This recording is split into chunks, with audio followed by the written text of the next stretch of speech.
ThatForeignShow. We'll be seeing you. We'll be seeing you every Friday here at TFS. ThatForeignShow.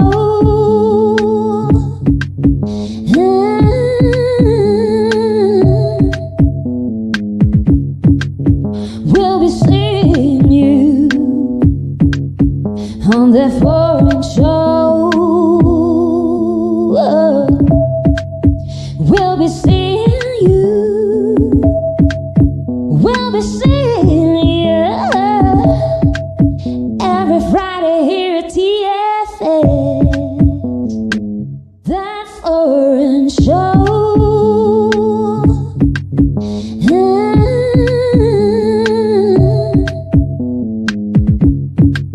We'll be seeing you on ThatForeignShow. We'll be seeing you. We'll be seeing you every Friday here at TFS. ThatForeignShow.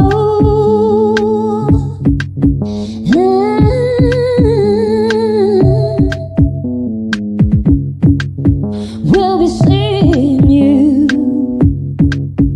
on ThatForeignShow. We'll be seeing you. We'll be seeing you every Friday here at TFS. ThatForeignShow.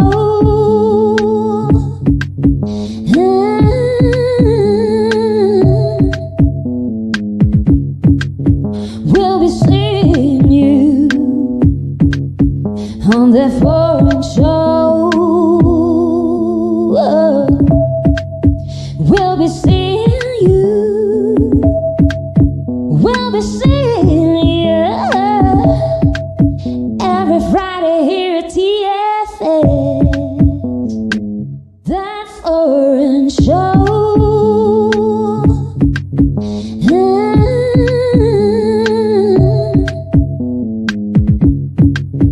We'll be seeing you.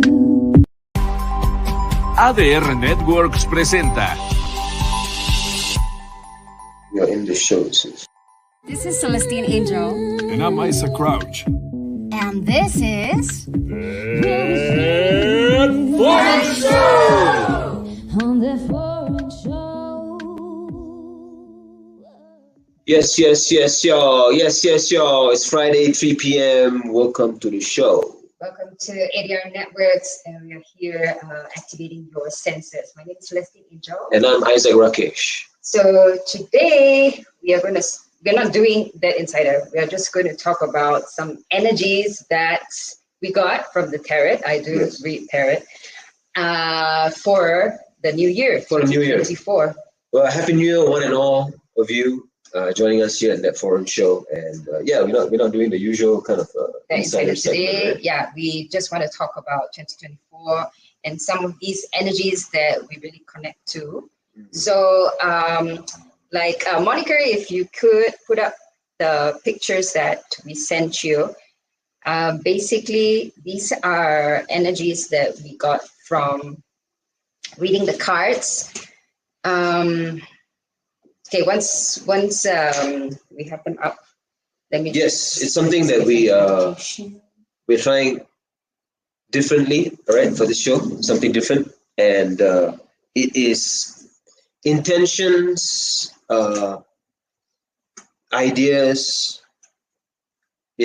kind of like energies, kind of focuses that we kind of vibe with, and that we kind of wish for all of you guys as well this coming new year, and so we want to share this with you, and we put them up as they come up. How did you go about doing this? Like, you broke them down into different elements. Elements, right? Right. So there is fire element, earth element, air, water, and ether element, just for like one of the major arcanas. Yeah, basically the fire element would give you motivation. The air element, some food for thought, inspiration, direction. I mean, actually, those two are quite similar, the fire and the air. And then, yeah, basically, it would be cool to look at the pictures, and then we can talk about them. Right. All right, here we go. So, energies for 2024. 2024. All right, so discipline is from Eight of Pentacles, which is actually the hard work card. But here we zone in on the energy of discipline, which it's the study of this topic in general is this idea that if you discipline yourself, it's actually a love for self, because you are feeding yourself something long term, something beneficial for you. You know, short-term pleasures, they are not beneficial for you in the long term. You know, whereas if you hone an attitude of discipline, it breeds more discipline. And over here, it's a quote from M. Scott Peck that goes into the idea of discipline basically being inspired by the desire to evolve spiritually, and that really hit a note for me. I think that's a great one to start things off, discipline, putting yourself first. And here next we have perseverance, right? And so this is 9 of Wands. Right. So these are cards that you draw from the tarot deck, right? And then you get some inspiration based on what the card tells you, and then you come up with the eight pentacles, that is an earth. It's an earth element, and so that one's gonna help you to basically get something very tangible for yourself for the coming year. And now this one is the fire element. Yeah, that's going to help to push you. So perseverance is that, it's about when you push already, you push some more. It's the whole thing is challenge yourself. And that's a great quote. You can't have $1 million dream with a minimum wage work ethic, right? It makes a lot of sense, right? You got to push, you got to persevere, right? And I think in 2024 we are just coming out of the whole pandemic vibe, so we need to just keep going, so perseverance. Okay, so then we move on to celebration. This is 3 of Cups, the water element. So 3 of Cups is the card of celebration. So here we are zoning into self-celebration. I think, again, after pandemic, I think it's time to celebrate who you are, give a clap for yourself, that all the things that you did. It's not bragging, because you are focused on you. You're not trying to show off. It's when you just focus into giving yourself kudos for everything. You don't care if it's a show off or not anyway. You especially at the end of the year, New Year's time, celebrate who you are, celebrate your year, celebrate all the accomplishments that you have. Find every small thing and just basically bring this energy into 2024. You have made it. You are here. You are here in 2024. That's beautiful. And hashtag healthy ego, right? Yeah. So putting yourself first in a healthy way, and it's healthy to do that. Right? Yeah, and healthy ego is really something we learned last year, something that we really came full circle with, having spent a long time just getting rid of ego in the first place, understanding what that means, all the identities that we have been given and clung to, and false ideas and false beliefs that were not serving us. Yeah. just kind of moving away from that. Okay. All right, and this one, realization, right? One of the ways to develop willpower, we were taught, was to finish that which you begin. It often requires more effort at the end of a task or project than at the beginning of it. Each time we put effort into action, we are using our willpower. So finish that which you begin. This is beautiful. We are both actually kind of reading this book at the moment by Dandapani, right? And realization here, the meaning of it is completion. Like complete everything you do. World card is about completion, and then I just talk about coming full circle. So, and this is the last element, air. And this is the card of intention. So, like, be very intentional with how you live your life. In order to be intentional, we must have clarity of what we want in this life. Crystal clear clarity.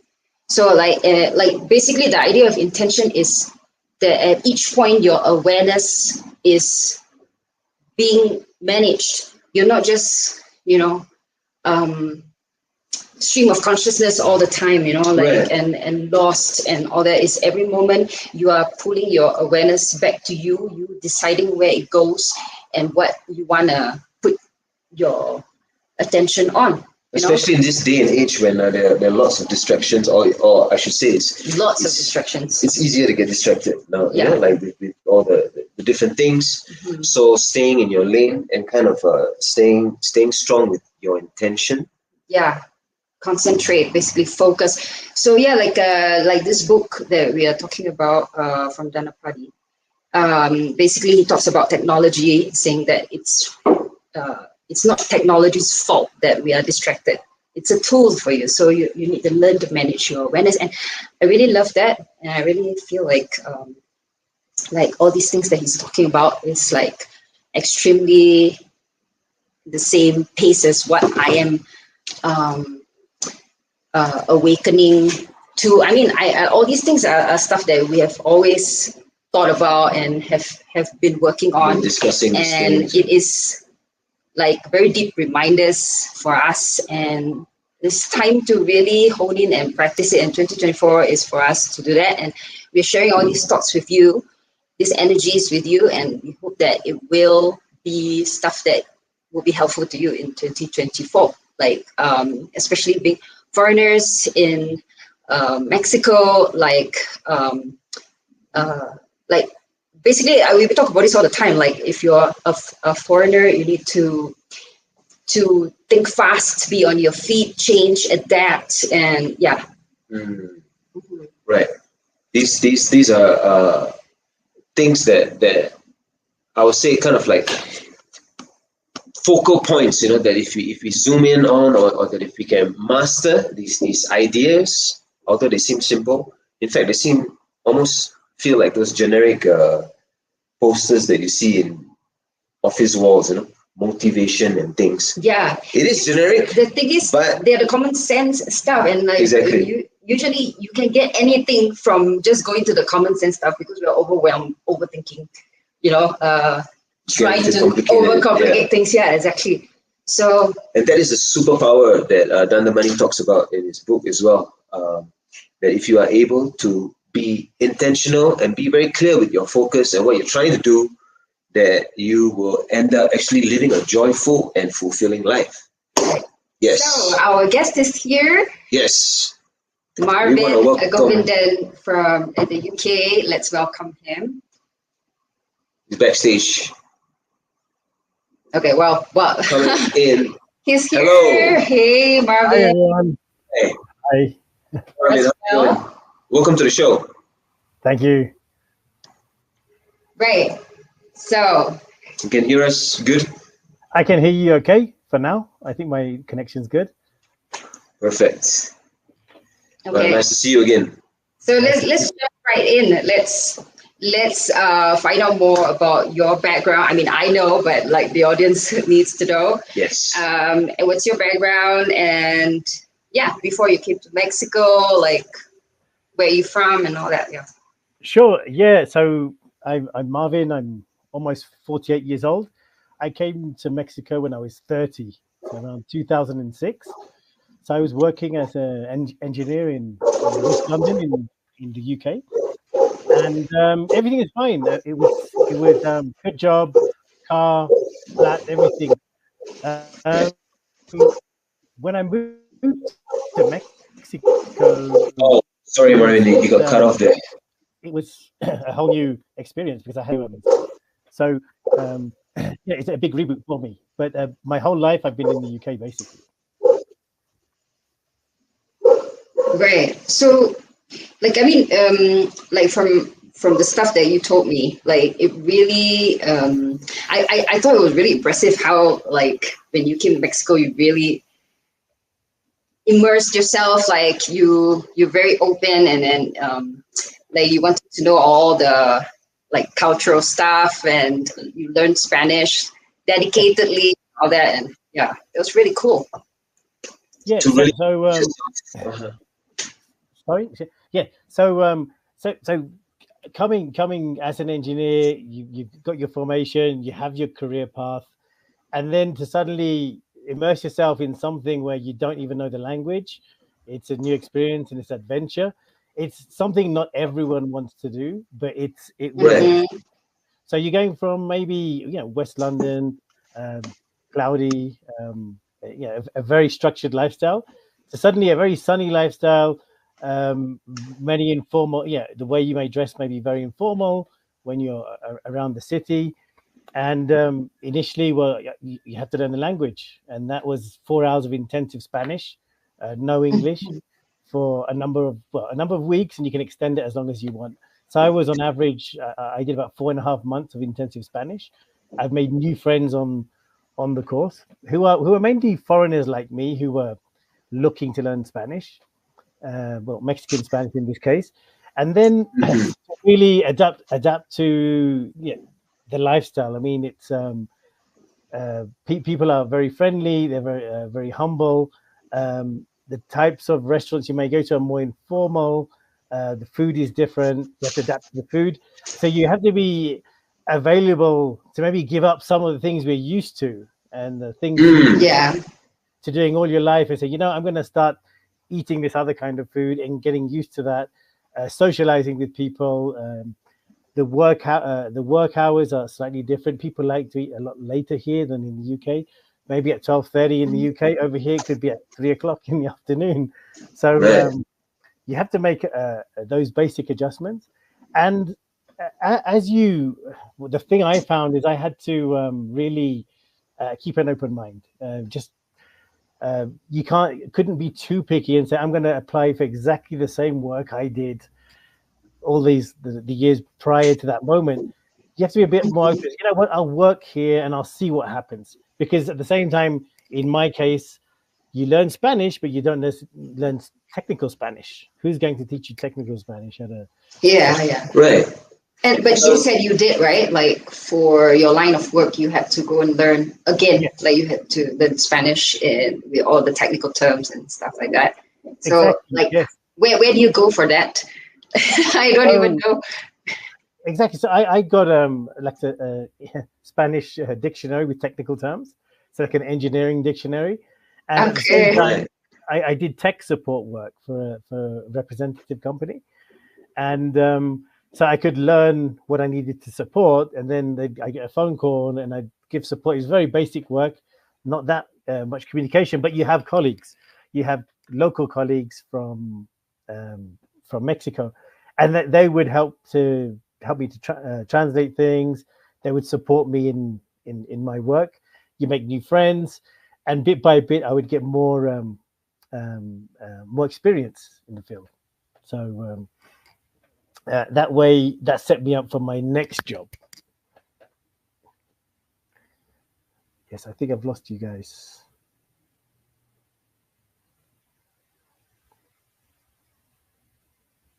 Hello. I think I've lost the host.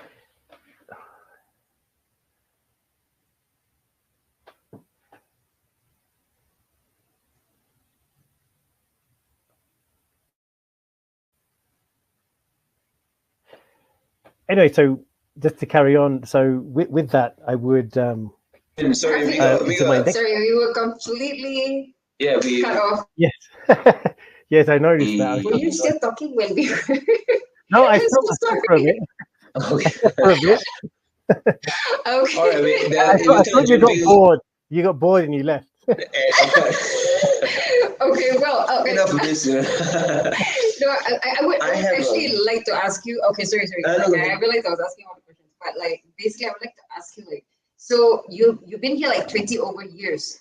So I mean, obviously, it's very different. 17, like UK. 17 years. 17 years. 17 years. Oh, okay, sorry. I thought you said like 26 or something. 2006, the first time you came. I actually have a question about that. So when you came to Mexico in 2000 and your first time, was it also in the same capacity as an engineer, doing the same job kind of thing? Or what was the reason? No, I got married to a Mexican woman who I met in the UK. So okay, she moved back to Mexico. So my options were to stay in the UK or to go to Mexico. So I moved to Mexico, and even though it sounds easy that she's Mexican, she'll teach you Spanish. That doesn't happen. So she just sent me to a Spanish language school, which is in La Carreta. And I was just doing my own thing for a few months, just to I'd go for 4 hours, do my homework, go back home, and that was the cycle. And also getting to know. I mean, the good thing about that, because I wasn't in a formal capacity of working, I'd hang around. I go to do touristy things. We'd go to depending on the mix of students, some of them knew the archaeological sites, others didn't. So at some point after 3 months, I became almost their tour guide. So I would take everyone to the city center and show them around.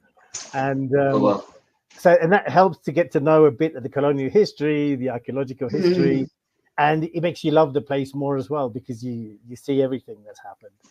Right. I mean, and I'm not asking you to compare UK and Mexico, but like you decided. I mean, now I know it's because you're married to a Mexican lady, but like you decided to stay here. So obviously Mexico being like so far away from home and your family and everything, it's charmed, right? And what would you say about that? What was the draw to stay here for? Well, I have to say, I didn't know much. I mean, I'd visited maybe twice before I got married and moved here. But I've always looked for adventure. I mean, you have to have that spirit. You want to learn new things. And I was always interested. I say from the UK, I was interested in Aztec documentaries, Maya documentaries, Egypt, pyramids, those types of things. That helped. I'd say I'd also seen lots of what I thought was just Mexican Clint Eastwood movies, Zorro and gangland movies from Hollywood. That was my idea of how Mexico was. Even though in 1986 there was a World Cup and everything, I still subconsciously had this idea of what Mexico was. And when I started visiting, it's a very strong imprint. Like there we have, the Mexico of America. Yeah, the impression that cowboys and cartels and basically. Yes, even in our case, the Singaporeans that we know, we kind of have also that kind of similar impression of Mexico. Yes. Yes, and so you come here and then it's completely different, right? It for me it was completely different because you see all the cultural aspects. The food at the time it wasn't recognized as it is now worldwide, like a national heritage. But the food was something which I didn't expect. It's very nutritious. Every region has the regional dish and the regional variations of food. We just say tacos everywhere, right? It's all tacos, but it's not all tacos. There's lots of variations of food, and so that's an experience you can have. That culinary experience. You see the festival days, Day of the Dead, which is more known now because of the Pixar movie, Coco and everything. People know a little more about those parts of the culture. and you see how it's celebrated, and it's something which is very culturally rich in that aspect. And I'm not saying that the UK isn't culturally rich in other aspects. It's very diverse. It's just different. And if you're open to accept a new way of living and less control, more flexibility, I would arrive to my work 20 minutes before starting work. In the UK, when I was working here, they told me when we say 9 o'clock, it's a guideline. It's not a deadline.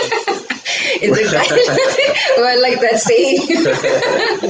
Yeah, but and do you like it, or are you really thrown off by it? Because we have a lot of foreign friends. I mean, we aren't. We are okay with the flexibility.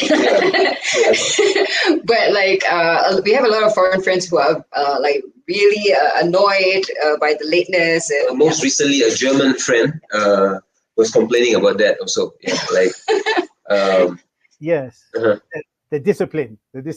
So here's the thing. I feel if you can find a good, because I have German friends here as well, and if you find a good in between of getting the work done efficiently and lighting up a bit, it works better for everyone. I can't impose my way of working on people who have grown up in this culture. And if I can give something to my colleagues which helps them improve their performance at work, that's something that they want to accept, not that something I feel I should oblige them to accept. So if I can in a positive way, if it's to grow the company, if it's to grow opportunities, to share knowledge, that's what I think I'd like to influence, and to try and find a middle ground in that. Not, I don't want to be a dictator of any kind. Yes. A dictator of time. Yes, I understand that. Yeah, I understand what you said about that there can be complaints, but you get over time. A few months, you give it a few months, you'll relax a bit. If you come in from that kind of lifestyle. Mm-hmm. Let me ask you this: in a professional kind of setting, what's a positive or what's something new that you've adapted from the Mexican culture in the working environment? I'd say it's definitely more social. I've seen the current company I'm at. I've seen how much more social it is. So we work between, say, United States companies who are selling a technology, and Mexican companies who may introduce that technology into their ecosystem. So we're in the middle. So we work on the technical sales and the social sales. The costs. And I've seen how it's very, whereas I was used to maybe more of a systematic way of quoting and getting the best price, and it was very systematic where I came from in England. On this side, it was much more social. It's like, okay, let's go out and meet for drinks. Let's talk about this, and there's a social aspect to it as well, not just a technical. There's a social aspect, and it's something which is between engineers, there's one way of working, and between the purchasing groups, there's another way of working. So there's I'd say it was a good balance of both of those things. Right, like they want to get to know you, the person, not just the brain, right? I'm telling you this. Yeah, I'm selling you this. This is the best cost. Buy it. It's not like that. There has to be a social aspect. You have to be friendly. Yeah, which is useful because at the end of the day, the social aspect will kind of train you to kind of get good at making your product, be better received, right? And or your service, right? Yes, and to give by the end user. And to give trust. I mean, there's many. If you come in to just sell a product, they try it and it works for a bit and it breaks, then they won't call you again. But if they know you're really trying to give them something which is useful, and they trust you as well, and if there's a problem, they can go back to you, then it gives you that confidence to collaborate. I see it more as a collaboration, not just a closed sale, and so that's what I do.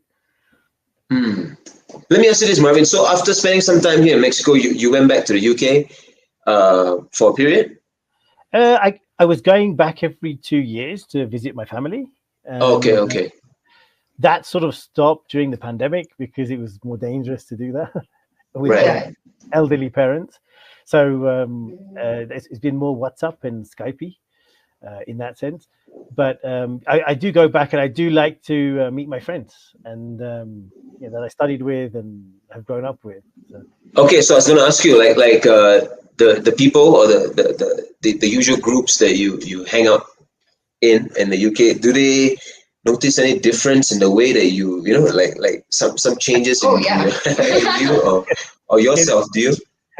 They all think I'm a drug dealer, which is not. Let's get to the stereotypes.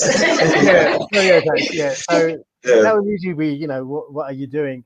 I have come across sometimes, if it's been friends I haven't seen in a while, they seem to think I'm not working in my profession. They may think, hey, so what are you doing? Are you working as a porter, a handyman? So that stereotype has come up, and it's like, Okay. do you think I don't work as an engineer anymore? So that's come up. Others have been, because they've been more in contact with me over the years. They realize I'm working for an international company. I'm based in Mexico, and I do get to travel outside. I do get to explore. They do understand that I'm doing something maybe not, which is repetitive, the same thing day in, day out. They do see it's very different what I'm doing. In a way, I feel it's more pioneering, looking for a new opportunity that could grow into something bigger. Yes, most Right. definitely. So, I mean, right now, are you working remotely or you go into the office? It's remote work. It's we have like those offices, the iOS offices. I work from home as well. Sometimes before 9 o'clock, I can get out a number of emails, and then I might go to the office and then have a meeting with my colleagues. Or we might go straight to the customer's premises and meet on the premises. So it's very a flexible way of working. So there's not much office time. It's not, it's not so frequent. But we have that flexibility to define the hours we work. So that helps. And that's a lot better than that. This is, sorry. Yeah, this is no longer with the American company, right? You said you worked in an American company before. Now it's with. This is an American Mexican company. So for the number of years, well, a couple of decades, I think, they've been. There's been a collaboration between this company in the United States, in Texas, and with Mexico, and so they have the LATAM version. So we cover southern Texas, and we cover Mexico, Colombia, Argentina. So from here, I get as a technical consultant, I get to travel to those different regions. The company is called Ion. It's a manufacturer's representative. Yeah, I checked it out when you told me. Yeah, but yeah, I don't know much about your industry, so yeah, and very technology. So being like in an American Mexican company, so the Americans that you encounter on a day-to-day basis, like they probably wouldn't have the misconceptions of Mexico as much as like other people would, right? Because they are dealing with Mexicans every day, right? Yes. So you said the founders of the company and those engineers and salespeople, they've already had interaction here and throughout Latin America. They understand it's a bit different. Even today, one said to me, "Oh, I know if I ask you for how that project is going, you'll say 1 week, and I have an answer in 5." So they understand those details, and if there's a newbie coming into the industry from, like, it's not necessarily the United States, but from somewhere else, we get in charge of showing them how the region works. We take them around, we take them to meet customers, we prep them on what they're going to see and who they're going to talk to and how we should conduct ourselves, Because sometimes you could be talking to someone who's very humble and he looks like he's just coming off his bicycle off the street, and it turns out it's the CEO of the company. And so it's actually something very important. But it's just people who aren't necessarily going to show I have money and I have a Mercedes. They'll be very humble. it's not a good idea to promote that kind of thing here. So would you say these are the more, I would say, advanced social skills that Mexico kind of helps you develop? Like personally, I believe they're advanced social skills. It's been difficult to explain to people who haven't lived it to see what we do here, because it's very easy to say, I'm from a first world country, what I do here is the best. right. And so I've come into it a lot. When you see how we work here, so we can work both sides. You can work here, we can work the other side, and the middle. We adjust for the differences, and the success. We measure the success by actually with the results. So if we've sold something, if there's new technology that's been introduced into the market, that's the success. And it's not as easy as it looks. It's not as easy as it looks. But once you have the way of working, you can repeat that. I'm sure it must have been frustrating a lot of times as well, right? Like needing to adjust to this new way of new pace, and yeah. Yes, initially I'd say, I mean, it seemed like I slowed down, which is not a bad thing when I came here. But in terms of the language, you can't do a translation in your head of English and what's that in Spanish. It has to be automatic. So you have to get at some point to that level. For me, it took me about 3 to 4 months to really get into that. If you don't know something, you just say the word in English, they'll pick it up. Right. It helped being in a company where we had the corporate people, the engineers, and we had the technical assemblers. And they all talk differently. They talk more colloquial Spanish. I would ask them for something, they would answer, and I wouldn't understand. And then someone from there would explain again and again until I understood. So they're actually very patient with me, and I learned a lot from that side as well. How to behave in different communities, in different with different, I guess you could say, upbringings, local upbringings. So I can't go into a factory floor as if I'm the King of England. Right.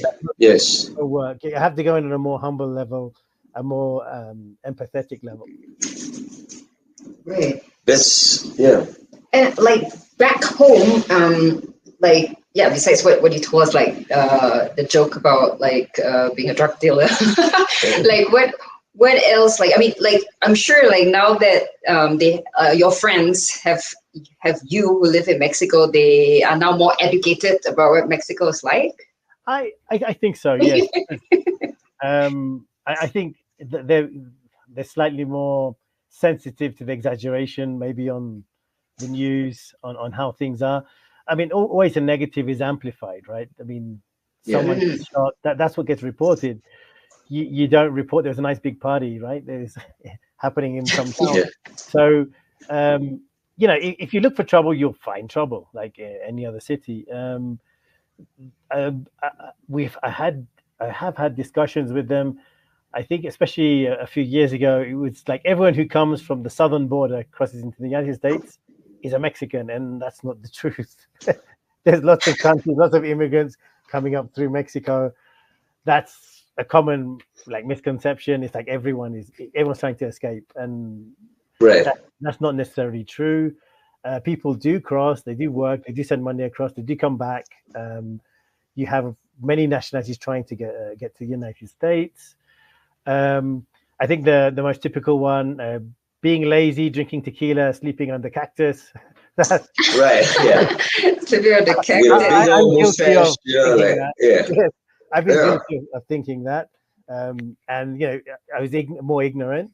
And what I would say is that I've seen very hardworking people, and sometimes if things aren't getting done, it's because maybe they don't have the resources.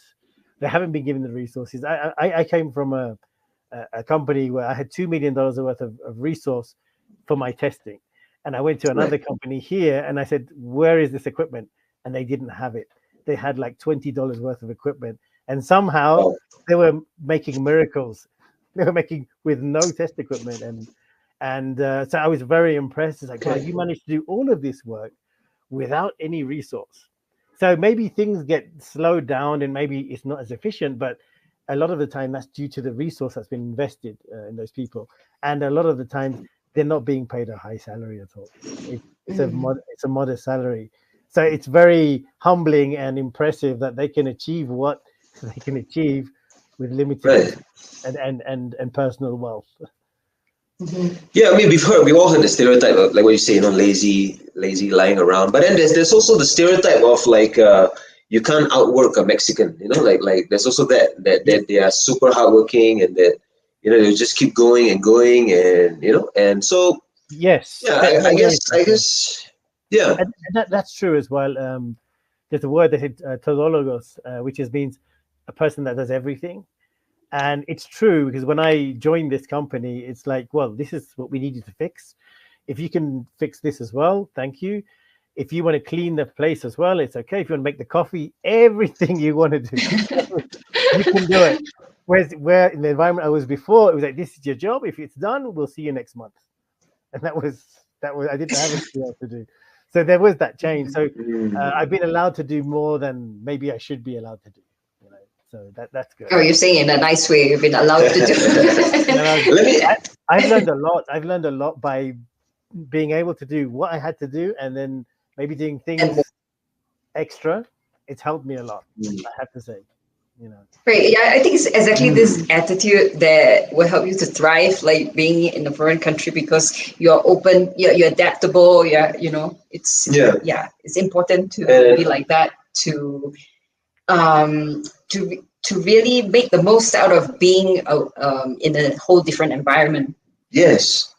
And let me ask you this. I'm kind of curious about this also, like back home, the usual structure of the superiors and the people underneath the superiors, and how obviously you listen to your superior, right? You communicate with your superior, but generally you are following instructions, and sometimes you give suggestions to your superior.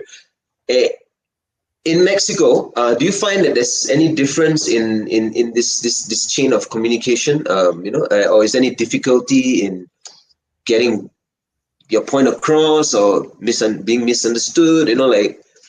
There is, depending on the company, there is hierarchy, and there are channels to communicate. I've seen cases where it's been done well and cases where it's been done badly. Where I've been, we've tried to be very flat. It's like, if you have something to say, just say it. It doesn't matter what level you're at, but it's better to say it, and so that everyone knows about it. And especially, I would say between, say, the head office and, say, the factory floor, you have to be able to get the opinions of those people to the right people, because they're in charge of making things happen. And if they can't communicate the problems they're suffering, if they don't have enough water, if they're missing tools, everything collapses. And so I've been involved in processes where we've improved that communication. And it really is a matter of getting out of the office, and instead of putting it on an Excel sheet, is going down and talking to people and being nice, having coffee together. What can I fix? What is not working? It is, and I've seen that has worked well here. And it's a more typical way. In some cases, it was literally at certain times of year, we called it tequila hour. So we'd sneak off and have tequila together. Siesta time or something. I'm surprised to hear that you guys were able to do like a very flat way of communication, because I would say that that's pretty British. Right? Yeah, there's been some influence for some reason. Okay. So it's to find a good middle ground.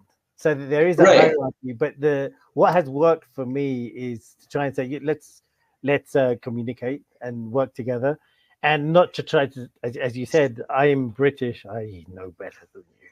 That's not. No, you go to the British stereotype. I prefer them to see me as an equal. It's like, I'm with you guys as well. I probably know less than you, and in many cases, my Spanish will fail, or I don't know how to say something, and someone has to step in for me. So I try to really come down to the level I need to be. You see, like for us, because we talk to different guests and stuff, and one of the things that comes up also are problems that that they face. when dealing with people in Mexico, one of the things that comes up is this issue of it's kind of a communication thing, a cultural, yes, overly polite, difficulty in saying no kind of thing. And so like, this flexing is very surprising because of that as well, because it it's being able to tell you when they don't like something or something's wrong. And I think in a lot of cases, like, they would just avoid. Yeah. It's say yes, and then you just don't do it. Oh yeah, or say yes. I've seen a lot of that as well, and you can sort of tell in that moment that's not going to get done. It's yeah. So there is a way to say, you can say, can you do that, or say, let's go and do that together. There's two ways. Okay, can we get that done? Right. Sometimes to order people and they feel that they're being made less. Exactly. So you need to empathetically discover that balance. And so it's sometimes it's more difficult. And sometimes, as I like to lead by example, it's like, if I'm willing to do it, when will you like to participate in that process? So then that opens it up. If it's something no one wants to do, it's like, okay, don't worry, I'll do it, and then I'll see who jumps in to help me. So it's right. I don't really ask people to do things that I wouldn't do myself. You know. Right, but I mean, like, this whole thing takes a while to understand, because at first you don't even know what's happening. You know, like like, oh, but they said yes. Oh, they suggested it. You know, sometimes it's like that. They actually suggested, and like nobody turns up or something. And actually, you saying it can be a very positive thing. Like for us, personally speaking, it has been a kind of a positive thing for us in our growth, because like when we are dealing in situations like this, it just forces us to be clearer, like you said, more empathic, and also the empathic is important, because like you don't like be just expecting one way and you just look at your own personal side, you know, right? Yes. And that's why we love Mexico. That's one of the great things that working with Mexicans has kind of taught us, that coming from where we come from, when we want to get something done, it's like, get it done, just get it done. Yeah. But the patience is very short back home. Like, patience. It's like, get it done, and then like, people get angry really quickly, and basically. Yeah. But here's slow going. That thing, when I have gone back, say, to the US or the UK, I have seen that again, and sometimes it shocked me, because I forgot it was like that. Yeah. It's been such a long time. Yeah. But I mean, if you achieve the end result and you don't have to get people stressed and annoyed, if it doesn't matter if it's done in 3 minutes or in 50 minutes, then why generate the stress? It can be okay, it's going to get done. We've agreed it's going to be done by this time, and it will be done, and it won't impact the end result. So there are ways to try and say, okay, this is not that critical. If it's really critical, okay, who's going to do it? Let's do it together. Let's get it done together. So yes, it is a work in progress. You still have to do it, but it's taken a lot of. I learned from a startup company. We're hiring people. We'd ask for things to get done. You think you've explained everything. It doesn't get done properly, and then it's like, okay, what's not happening? Okay, lead by example. I'll do it. I need it done like this. Can you copy me like this or not? If not, let's practice till we get it correct. And that seemed to work. If I just give it on a piece of paper and hope for the best, 50-50, so training is in there. And when people learn to respect you more, then you don't even need to ask for the things to get done. They'll do it. They know what you're going to ask for. And so that's really nice when you see that. And it's even better when they start doing things better than you showed them how to do it. That's even, I've had that as well. I really think all these things that we're talking about, like, it's really necessary, because like a newbie, like, it's hard for them to navigate all these layers of stuff, like what the culture is like, because it's a conversational thing. Like you like, I would say like countries like UK, US, Singapore, the same. Like when quite a high percentage of the time, if you say something, it's actually going to happen. like say I meet you here at 3 o'clock, it's actually going to happen. And then like in Mexico, it's not necessary. You don't know if that's going to happen, right? And and then plus the language barrier, and then everything, because there's a whole other thing going on. There's a subtle thing going on. If that person is saying that they will meet you, but you are seeing some hesitation, so it's just a cultural thing. Like they don't know how to say no, kind of thing, like in a manner of speaking. It's true, yeah. Then that, I think that's derived from the colonial times when they were oppressed by the Spanish motherland. Spanish, right?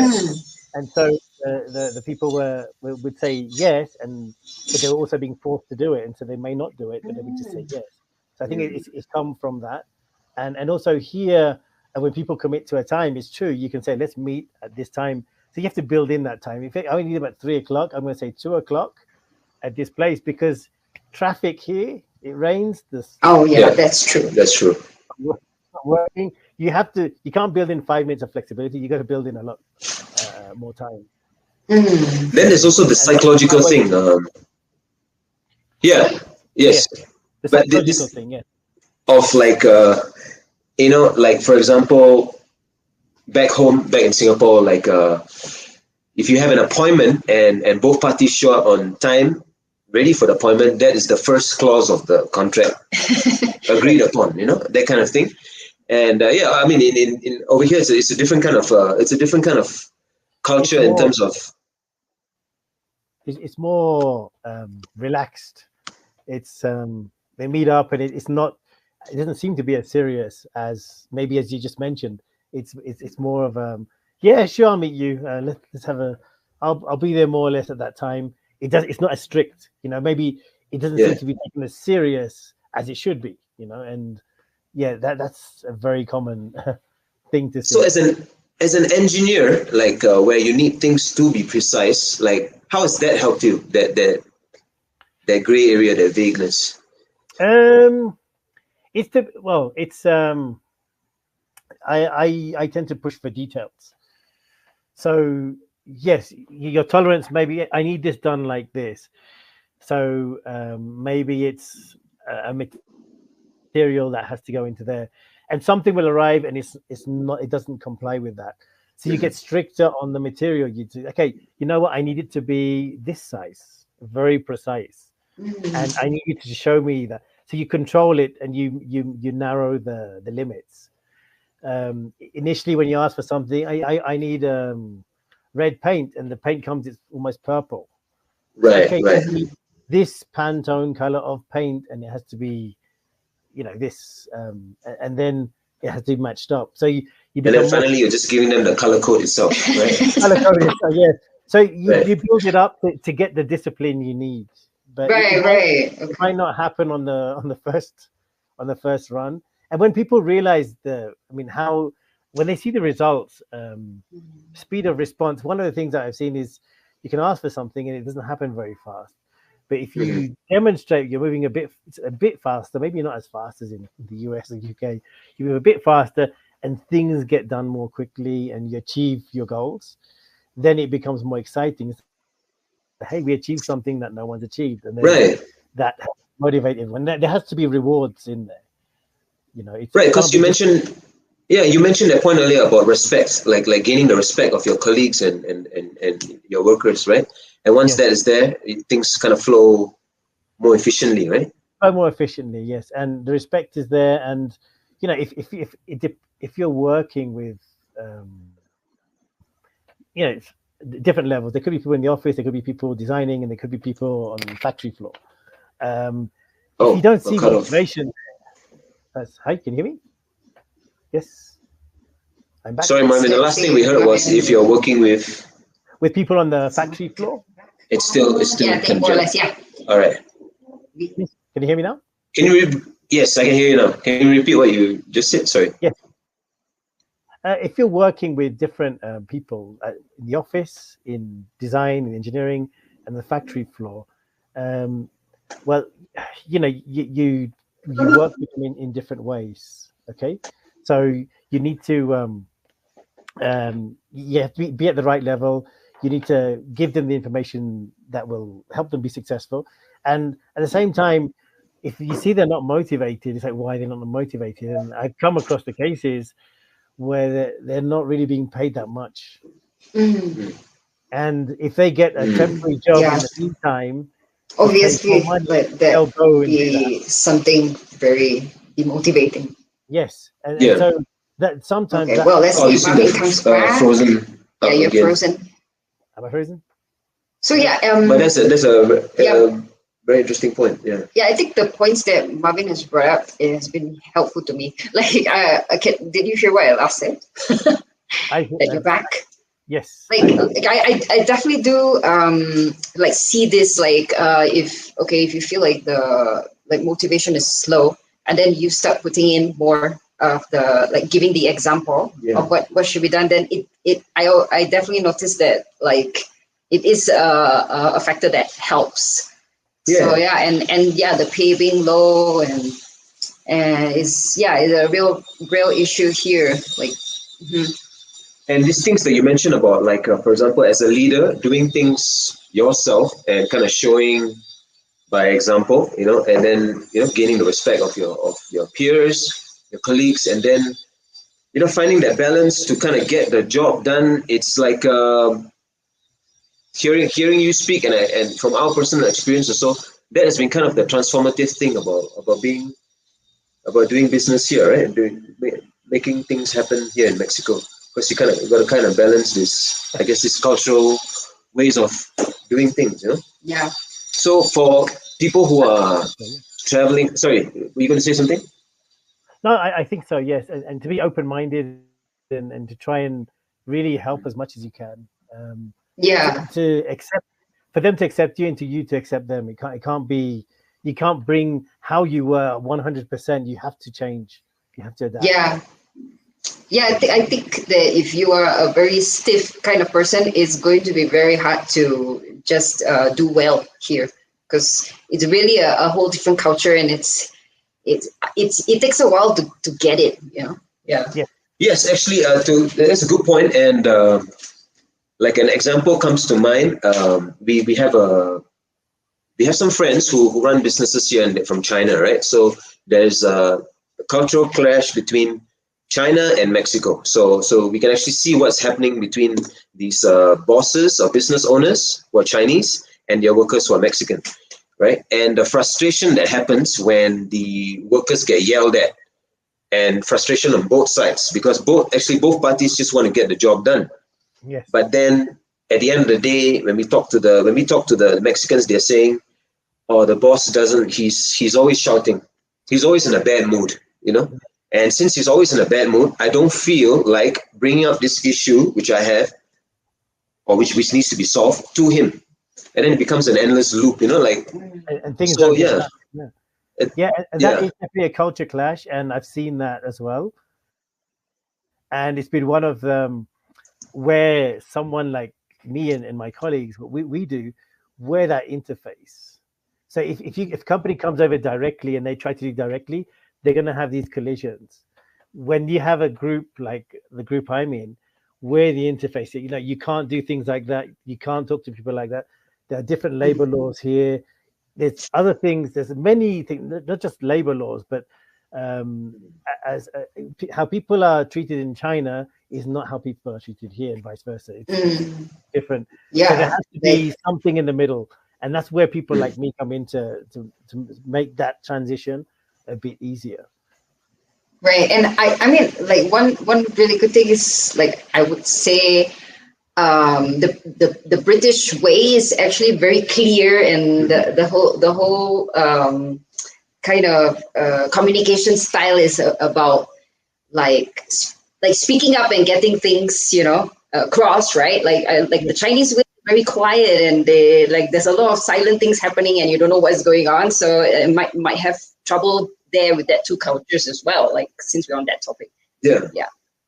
But anyway, Marvin, it's been extremely fun to discuss all these things with you, but we come to the end of the show, and definitely we want to invite you on again to, like, talk more. Definitely. Yes.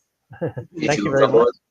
Yes. So if you have any, like, last thoughts that you want to share with our audience, like, now's a good time. Yes, especially for people who are, they might be considering going to another country in the capacity of their job, or just like trying something new, or like what would you Advice.